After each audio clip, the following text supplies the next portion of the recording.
धाराशिव लोकसभा निवडणुकीच्या प्रचाराला आता वेगळं वळण लागलेलं आहे। मल्हार पाटील यांनी केलेल्या गौप्यस्फोटामुळे नवा वाद उफाळून आलेला आहे।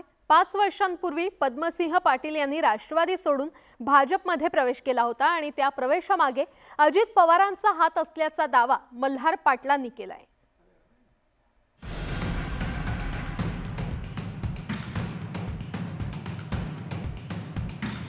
धाराशिव लोकसभा निवडणुकीच्या प्रचारात आता राष्ट्रवादी काँग्रेसच्या फुटीचा मुद्दा चर्चेत आलाय।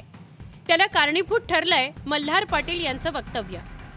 मल्हार पाटील हे अजित पवारांच्या राष्ट्रवादी काँग्रेसच्या उमेदवार अर्चना पाटील यांचे पुत्र आहेत। 2019 साली मल्हार पाटील यांचे आजोबा पद्मसिंह पाटील यांनी राष्ट्रवादी काँग्रेस सोडून भाजपत प्रवेश केला होता। खरं तर पद्मसिंह पाटील हे उपमुख्यमंत्री अजित पवारांचे मेहुणे। नातेसंबंध असतानाही पाटील कुटुंबाने शरद पवारांची साथ सोडल्यामुळे राजकीय वर्तुळात आश्चर्य व्यक्त करण्यात आलं होतं। आज जवळपास 5 वर्षांनंतर पुन्हा एकदा त्या पक्षांतराचा मुद्दा चर्चेत आलाय। अजितदादांच्या सहमतीने 2019 मध्ये आम्ही राष्ट्रवादी काँग्रेस सोडून भारतीय जनता पक्षामध्ये प्रवेश केला आणि मी हे अतिशय जबाबदारीने सांगतो, त्यांनी आम्हाला आधी पाठवलं आणि परत भाजप बरोबर ते आले। काही राजकीय अपरिहार्यतेमुळे पद्मसिंह पाटील यांनी भाजपत प्रवेश केल्याची चर्चा त्यावेळी रंगली होती।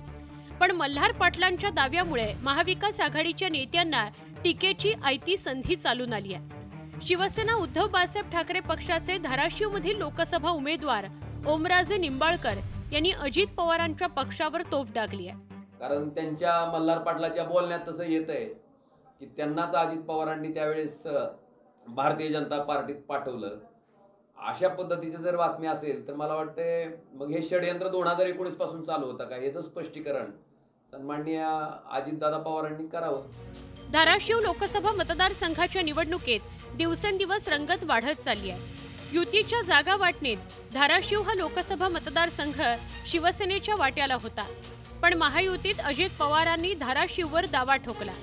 तसंच उमेदवारी देताना राजकीय खेळी केली।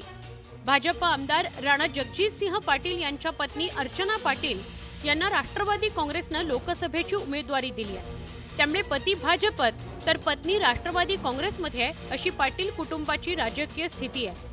अशातच अजित पवारांच्या सांगण्यावरून भाजपत प्रवेश केल्याचा गौप्यस्फोट केल्यामुळे मल्हार पाटील यांनी नवा वाद ओढावून घेतलाय।